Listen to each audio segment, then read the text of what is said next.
বিসমিল্লাহ, আলহামদুলিল্লাহ, ওয়াসসালাতু ওয়াসসালামু আলা রাসূলিল্লাহ ওয়া বা'দ। সুপ্রিয় দর্শক শ্রোতা, আসসালামু আলাইকুম ওয়া রাহমাতুল্লাহ। প্রিয় দর্শক, দেশ কাল নিউজ আয়োজিত রমজান প্রতিদিন অনুষ্ঠান থেকে আপনাদের সকলকে সুস্বাগত জানাচ্ছি। আমি প্রফেসর ডক্টর মোহাম্মদ আতাউর রহমান মিয়াজি। প্রিয় দর্শক শ্রোতা, আজ আমরা আলোচনা করব রমজানের গুরুত্ব ও ফজিলত সম্পর্কে ইনশাআল্লাহ। প্রিয় দর্শক শ্রোতা, চলছে রমজান মাস, এর গুরুত্ব, তাৎপর্য, ফজিলত কতটুকুন এ বিষয়ে আমাদের কিছু কথা বলা অতীব জরুরি বলে মনে করছি। আল্লাহ রাব্বুল আলামিন এই রমজান মাস আমাদেরকে দিয়েছেন সবচেয়ে বড় একটি নেয়ামত হিসেবে, এবং এর দ্বারা আমরা রহমত, মাগফিরাত, নাজাত এই তিনটি বড় বড় সুযোগ আল্লাহ তাআলার কাছ থেকে গ্রহণ করতে পারি।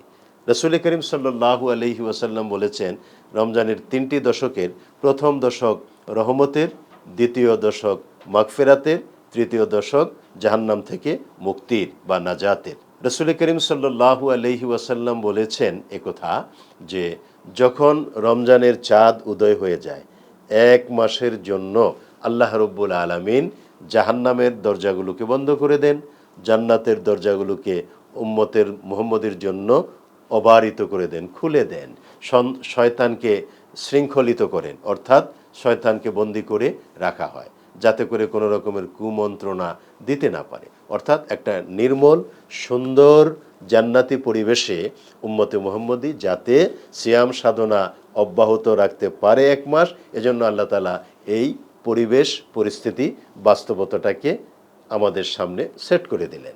সুতরাং ওই সময়টাতে আমরা যে আবাদত করব সেই আবাদতগুলো আল্লাহ তাআলার কাছে অনেক গুরুত্বপূর্ণ হিসেবে বিবেচিত হবে ইনশাআল্লাহ।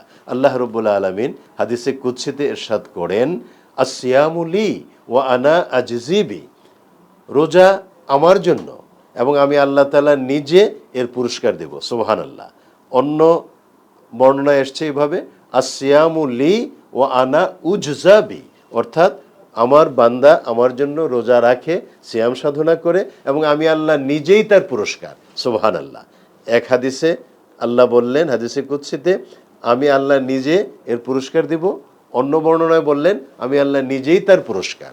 সুতরাং রোজাদার সৌভাগ্যশালী নিঃসন্দেহে।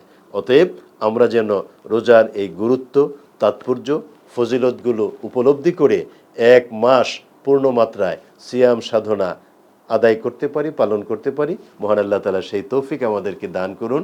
আমিন। আসসালামু আলাইকুম ওয়া রাহমাতুল্লাহ।